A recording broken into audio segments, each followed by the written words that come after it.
Hello मंडळी, या सगळ्या भाज्या स्वच्छ धुवून चिरून घ्यायच्या आहेत. याची क्वांटिटी जी आहे ती मी कॅप्शनमध्ये दिलेली आहे. एका कुकरच्या भांड्यामध्ये ते सगळ्या भाज्या घालायच्या. वरून चवीपुरतं थोडंसं मीठ घालायचं, जास्त नाही घालायचं, आणि हळद घालायचं, पाणी घालायचं आणि छान कुकरला शिट्ट्या करून घ्यायच्या. कुकर थंड झाला की मस्त ते खाली बघायचं, एकजीव करायच्या भाज्या आणि मॅशरच्या साहाय्याने मॅश करून घ्यायच्या. तुम्हाला जर चंक्स आवडत असतील तर तुम्ही ठेवू शकता. मी बिटरच्या साहाय्याने केल्या होत्या, थोड्याशा जास्त मॅश करते.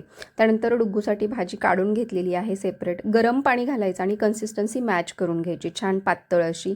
त्यानंतर त्याच्यामध्ये काश्मीरी लाल मिरची पावडर, पावभाजी मसाला, चवीपुरतं मीठ घालायचं, छान एकजीव करायचं आणि मंद आचेवरती ती भाजी ठेवून द्यायची परत एक मस्त छान शिजण्यासाठी. त्यानंतर एका कढईमध्ये तेल घालायचं, बटर घालायचं. साधारणतः बटर 3 चमचे मोठे घातलेले आहेत. आलं लसूणची पेस्ट 1.5 चमचा आणि लाल मिरची पावडर घालायची आहे काश्मीरी, आणि छान ते एकजीव करून त्याचा तडका द्यायचा आहे आपल्या भाजीवर.